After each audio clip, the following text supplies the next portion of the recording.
Good morning, Canadians, Albertans, and Westerners. It's early. I know this video likely won't see much attendance here, especially being the long weekend in the morning after, but it's very, very important people view and share this video. I've caught up on a lot of Messenger as I get ready to send my ICC letter, get it together anyway, and send it out to all of you so you get to view that before I send it. But I want to have a talk here this morning. All the messages I've caught up with, some videos I've caught up with, including MP Shannon Stubbs, and I want to talk to all of you today. 3 critical things here that have to be addressed, knowledge that has to be imparted for Canadians. And you know what, if you want to share it out to international groups, even law firms that are going about things, and doctors I've listed here too. Possibly I should have tagged Dennis Modry in this, but I know lots of people know him. I know him too, so we could get this to him anyway after the fact. But I'm going to share now as I see people coming on. Like I said, it's very quiet this morning, but it will get viewed later today and throughout the weekend. So I put merging economics and international law, things Canadians need to know, 3 topics. The first, the letter that's circulating right now, 1931 to 49, on MP Call out of the Edson region of Alberta, an MP, former of Edson in that time period. And he wrote a letter to Premier René Lévesque of the time, talking about Canada not having a constitution and that the provinces are all individual and sovereign, and that's how it should be. Unfortunately, that's not correct. It wasn't correct then. And here's the funny part, everybody, you have to understand this. If the letter is real, which it could possibly be, or it's not, either way, it doesn't matter. It doesn't matter. Because the time period, and when we look at Westminster, 1931, we are talking about a time of heightened colonialism. When England, Great Britain of the time, what is UK now, Great Britain of the time, ran the world, ran international law. At that time period of Canadian history, world history, because this is global change and absolute international law and how things work. When that letter was written, we were in a period of League of Nations transferring to the UN. UN was crafted in 1945, and unfortunately, if that letter's real, if it is or not, doesn't matter. If it is real, that MP was in a time of League of Nations.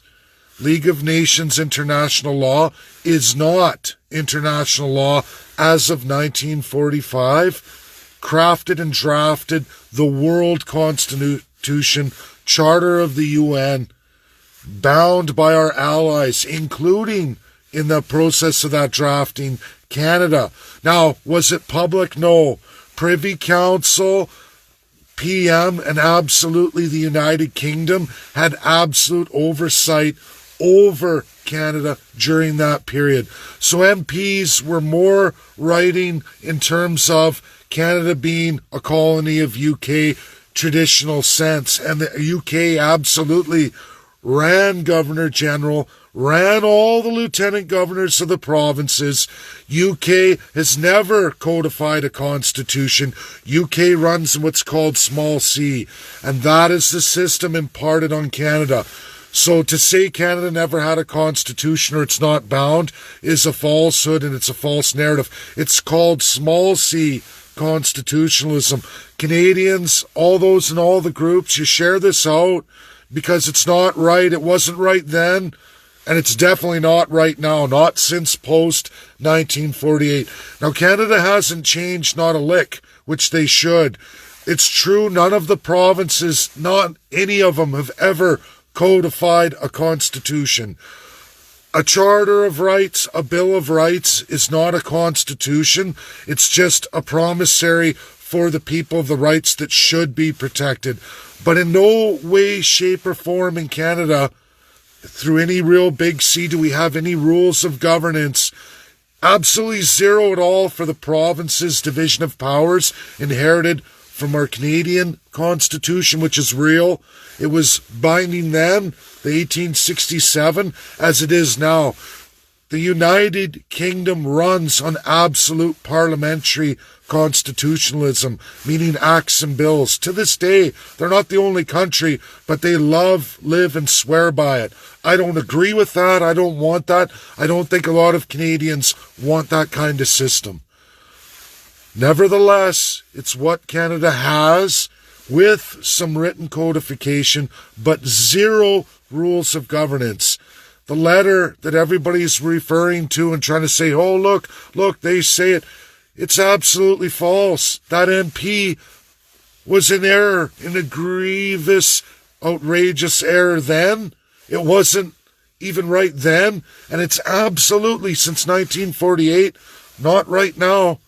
Not even close. That's not how our system works or the world works at all. And it's definitely not correct. It wasn't correct then. It wasn't correct now. The provinces can codify 2/3 of their rights and codify rules of governance. The people can do that. If you can convince any one of all 10 and the 3 territory premiers to do it and have a lieutenant governor stamp it off and ascend it. I don't know how likely that is with our broken confederation. I'm not saying it's great. We have a small C constitution, mostly small c in Canada. And then we have a portion of big C, very limited, okay? Extremely limited. We're inherited from the UK, who is all small c, entirely small c, meaning acts, bills, absolute authority of the politicians. Not cool, I don't care. It's been years of this, like centuries. We're talking centuries. Again, I'm going to just touch on this first brief point. I know there's more to get through, but we can go all the way back to what everybody likes to go to, Magna Carta. Again, a charter, a system for the people, the birth of common law. Great, awesome, that's all good, except for there's zero rules of governance, meaning zero authority of the people to have that enshrined and imposed and make sure the politicians follow it, or at the time, monarchs follow it. Zero kind of codification of rules for your leaders or monarchs to follow that. They don't have to. And we see that even today. It's been an age-old battle for 900 years. It's an age-old battle. That's the problem with what's called small c constitutionalism. I'm going to get this education out, but this is important. I just gave everybody worldwide in any of these systems the absolute legal truth.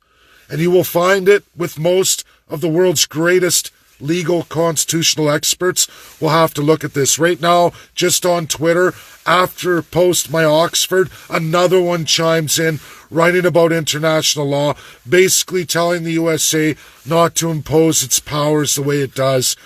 But nevertheless, 5 countries have absolute authority, and we're going to get into why all our Canadian politicians are absolutely wrong. It's why all of you have a bad narrative, because our politicians are both corrupt and ignorant. That's how bad it is. We've elected more idiocracy, I call that, I guess, idiocracy, where you're letting idiots rule over you who don't even understand our system domestically, legally, or, in fact, internationally, none whatsoever. And in my Oxford paper, and why I put in the title, Merging Economics with International Law, because I believe I'm the first person in the world with an economics degree and to go through law as hard as I have in the last 4 years, 2 specific years with world experts, and to take my knowledge in economics and create an international law formula for every nation in the world placed in that paper so that you can determine where you sit in international law, how likely you will be to violate law. And in that calculation, in Canada, for the country of Canada, your politicians, all of them across the board, 75% of the time are going to break international law. That's not a good number. Other nations are even higher, some are lower. You can take any nation when you read my paper, and when you get into that section, and how I put that together was I took every single binding law made in this world since 1945 against every nation of the world. A tremendous 2-year amount of work to create the formula of how many countries broke binding law or didn't sign or didn't ratify, which non-binding ones they ratified, and that's how the formula is determined. It's real, it's legit. I'm the first Canadian in history to combine the two so that any lawyer or any country politician or any policy developer can take that formula, apply it to their type of country to determine how likely they will, in the system they're in, going to break international law. It's important because we do it all the time. Ignorant and unknowingly we do it, even our politicians, as I roll through some more points here. So doctors, here's a prime example, even Dennis Modry, not to slam any of you across all the world and with this pandemic. Here's the problem. International binding law. The Binding Five ruled COVID-19 a global pandemic. Global pandemic. Even if you're an expert doctor in a whole range of different countries, doesn't matter. You're subject to the law too. And your country is subject to the law too. Now they can start going like this, but when you get into human rights, or you start going against those allies who ruled unanimously, and people have to understand this, even doctors, regardless of your country, the global powers ruled at a pandemic.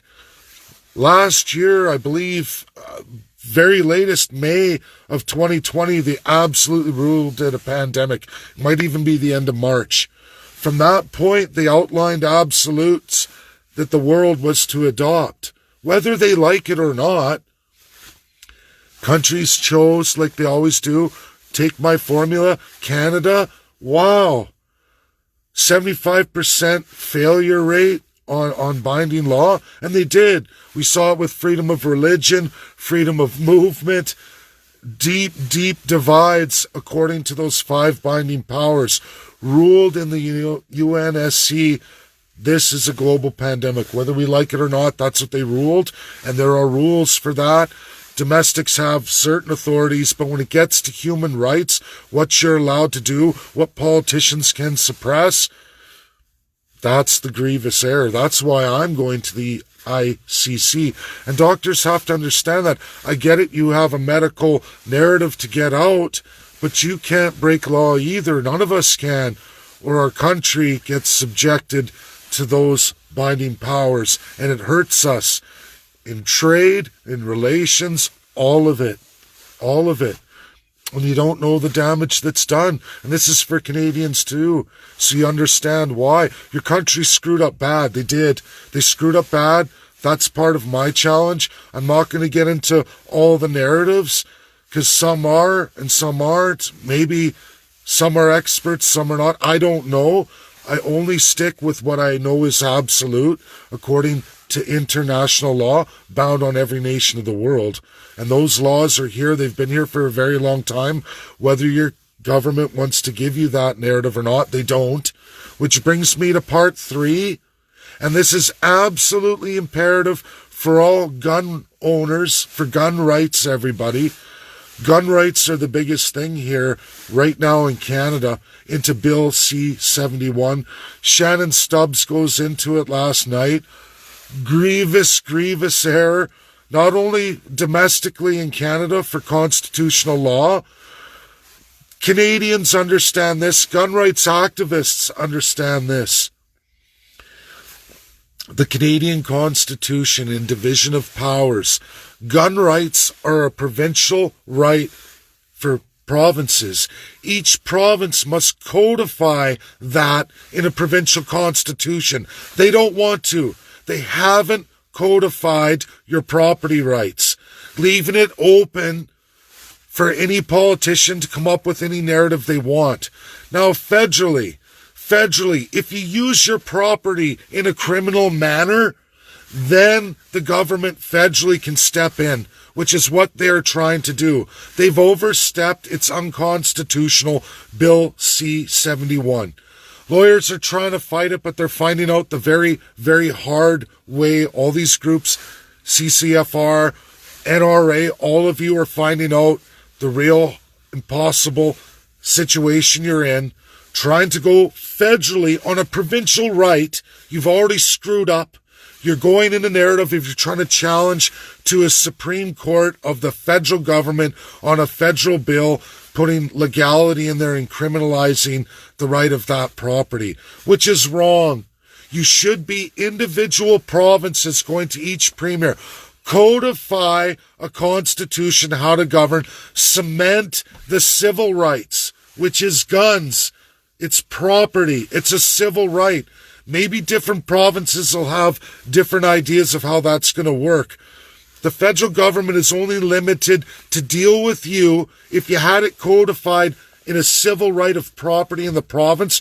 Real rules set in stone, established in a provincial constitution, making it inalienable and forcing politicians to not be able to make new acts or allow lieutenant governors to block things by going through the federal system and handing it back to the prime minister, because it's not Crown, everybody.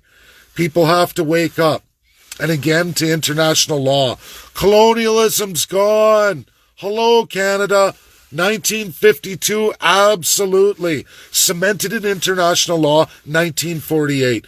Many, many nations around the world, majority signed on by 48. So it's imperative we get these narratives out. Canada doesn't operate, or is to not operate, in the colonial capacity they are.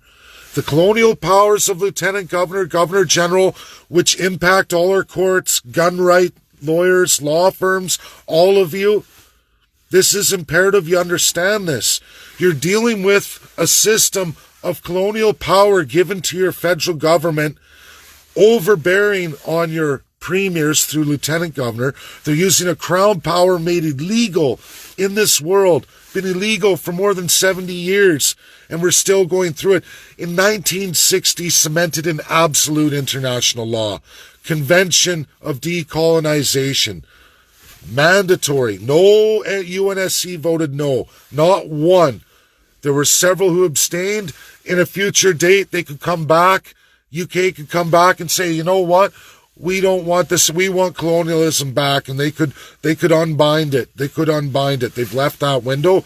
But as it stands today, and through all history, it is bound in international law unless UK decides to say, hey, we're going to break it. But Russia signed. They're in. Most of the powers signed. It's just the colonials who didn't. And if you guessed UK and France, you'd be right. They abstained. They didn't vote no. They abstained. But they got their international superpowers from USA and Russia at that time. They said, you get rid of colonialism and we'll give you this new power in the new League of Nations called the United Nations. That's reality. UK and France accepted it. They abstained in 1960. That's not a no vote. That means it's bound international law. It was allowed to go to the General Assembly at that point, and a majority bound it into law. So it's bound to Canada. Canada has to change. Lawyers, you want to fight for gun rights? That's how you do it. And you force your premiers in each province to codify that civil right, a division of federal power to the provinces, absolutely for the provinces, cement the property rights, like many other property rights. There's so much that can be done in just provincial constitutionalism alone. And this is what Canadians don't understand. There are federal rights, there are international legal rights you have, and then there's provincial rights you have. As long as there's zero codification, zero rules of governance, you can kiss all your civil rights goodbye on a whim with any elected premier and by way of a prime minister through all those lieutenant governors that he or she appoints. Appointed, not elected. Wake up, Canadians. You're in an absolute autocracy. And all the gun rights groups, if you haven't figured this out and you're not going to try and look at this as it really is, and maybe leave the comfort zone of Canada and go out on the international stage and find out how it's supposed to work and what you're actually supposed to do. Because as long as we're fighting federal bills over provincial rights, we're screwed. We're screwed. It's like navigating a legal system that's not supposed to exist federally. This bill shouldn't even exist federally. That's reality. And it wouldn't if we had provincial constitutions. It would be absolutely impossible. CCFR, NRA, at least in the province of Alberta, go to Jason Kenney and say, codify this stuff. Open up the books. We want a constitution.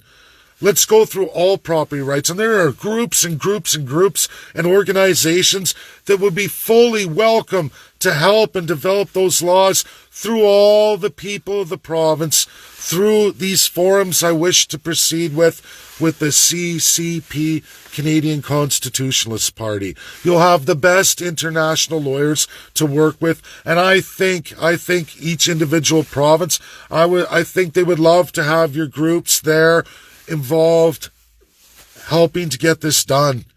They would. You just need the majority, and you need that premier to agree to it. It's tall order business, as premiers sure love. They're absolutely colonial autocracy that they've been given in Canada. Zero rules of governance. They get to do whatever they want with zero accountability. Pretty tough, but that's the reality. And lawyers, law firms in Canada, it's time to start waking up, because the false narratives that the government criticizes people criticizing religious groups or criticizing people traveling, this is all because of the failed system of Canada. The lie, the fallacies, the breaches in international law.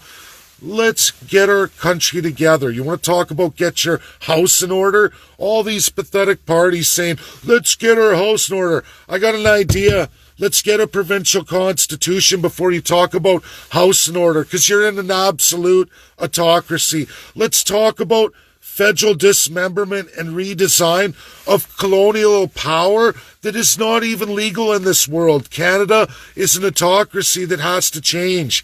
Has to. And it takes you, the people, to go forward and start pushing back. And if you elect a party that will mandate all this and get it done, and it wins a majority, case closed, it's done. Use the crown power to break the crown power. Think about it. You elect Prime Minister. This party, I wouldn't even probably want to be Prime Minister, but whoever it would be, you get that and the mandate, and we mandate that through using that colonial power, assigning Governor General, Lieutenant Governors across every province and territory, and locking out the ability for any province or territory to ascend any legislation until they agree to open up the Constitutional Convention for every province and territory in Canada. Don't give them any power to ascend any bills until they give you, the people, the right to design and develop your constitution. Absolutely. Get your big C, how to govern powers for the people. And then you can worry about your charter rights, your civil rights, and everything else, because you have already built the power, the how-to.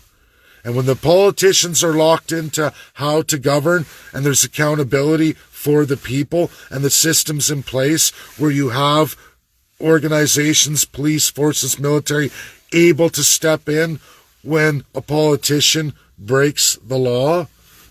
Because there's no law right now, Canadians. Limited, very, very limited federally, and absolutely none whatsoever for any of the premiers. As long as they kiss the Prime Minister's butt, ultimately, they can do whatever they want. And they do.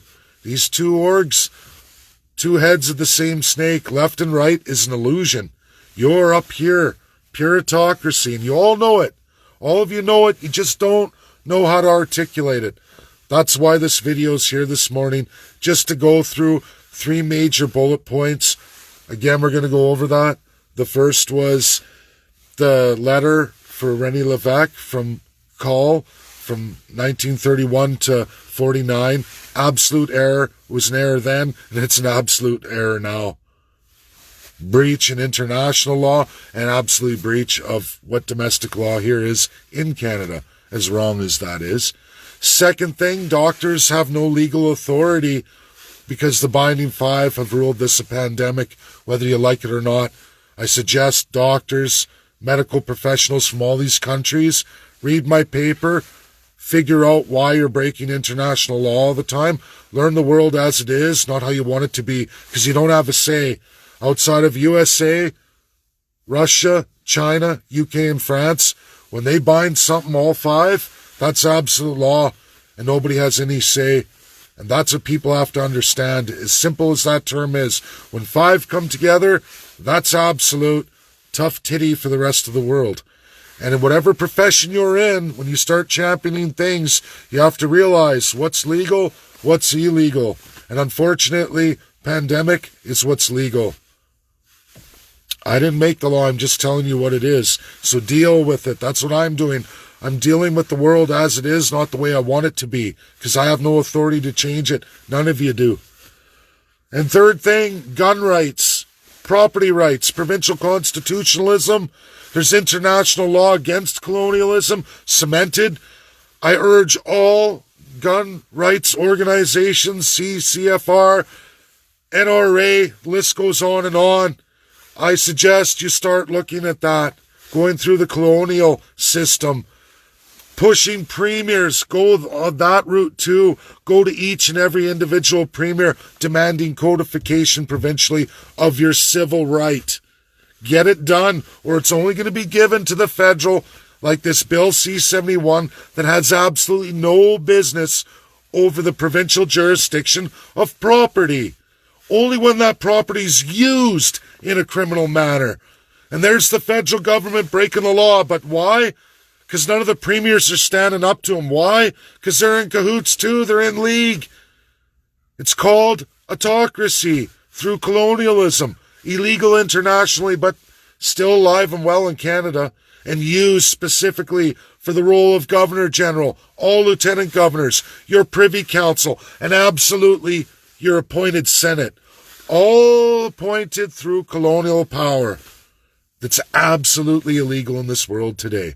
What does that tell you? Broken Confederation. Those are my 3 points. Share the video. Albertans, Canadians, right across the board. Share, share, share. I know it's long. Tremendous amount of information here, people. Get it out. Get it out. Get it out.